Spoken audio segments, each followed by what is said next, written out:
We got to see the return of Prime Mongraal in FNCS semifinals as Mongraal MrSavage dominated the lower bracket on day 1 of semifinals, putting up over 550 points and finishing second behind Acorn and Cold to qualify to the upper bracket for session 2. And then in the upper bracket, we got to see a much anticipated Offspawn fight between Mongraal MrSavage and Death and Edgy, who actually started landing at the drop spot Mongraal MrSavage have been landing at this season because of their inability to qualify to finals lobbies after the first Cash Cup finals which they made. And the Offspawn fight definitely did not go as expected, or at least how I expected it to go, with a dominant 4-1 victory Offspawn by Mongraal MrSavage, which saw them qualifying to the upper bracket for session 3 and knocking Death and Edgy down to the lower bracket for session 3. I'm not gonna lie, it was a very good performance for Mongraal MrSavage, but Mongraal especially, as he put on an absolute clinic, including this insane 1v2. Take a look.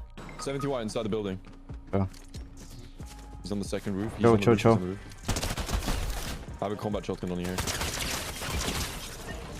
Oh, Watching! What the you fucking beat him!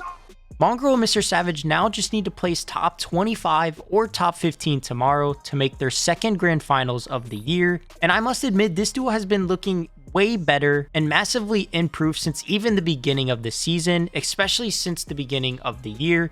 Now I 100% expect them to qualify for grands now. And I know going into FNCS semifinals, I said they weren't going to qualify, but I'm not going to lie, I definitely underestimated how good they've been looking recently and also underestimated how much they've improved. And I definitely think they are going to qualify now. But to look at who's qualified so far in an A, we have Peterbot and Poyo, Aviv and Booga, Aders and Rise, Bryce and Bolts, Dukes and Sphinx, Acorn and Cold, Batman Booga and Rapid, Tayson and Iamzo, Ritual and Reet, and Shadow and Virgo. Now remember, the first 2 days of FNCS semifinals, the only way to qualify to grand finals is by winning a match, so there's still a lot of good teams remaining that need to qualify to FNCS grand finals tomorrow. So teams like Clicks and Vino, Alex and Worthy, Pink and Marrow, and many other big name teams will most likely qualify tomorrow. Now I must say, I definitely expected Clicks to win a game by now in either FNCS semifinals day 1 or day 2, but it sadly did not happen, and I also don't think this is necessarily a bad thing.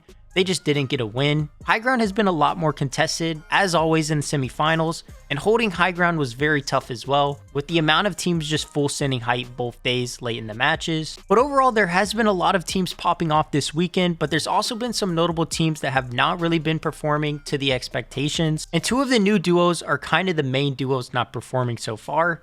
If you guys remember earlier this week, Trashy and Muzz split just before semifinals and formed the new duos of Muzz and Epic Whale and Trashy and Threats. And so far through semifinals, these 2 teams have massively struggled, especially earlier today by both of them failing to get top 25 and being dropped to the lower bracket for session 3, meaning they will need to get a top 15 tomorrow or else they will not be making grands this season.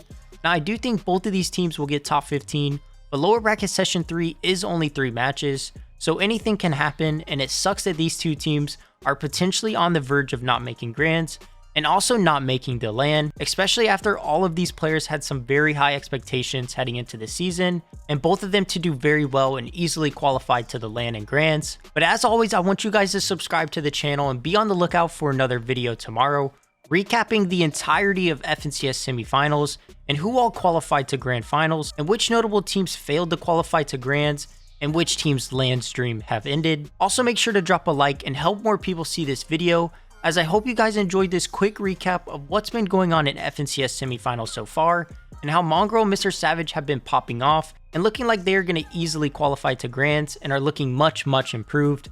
That's going to do it for me in this video. Thank you guys for watching, and I will see you next time.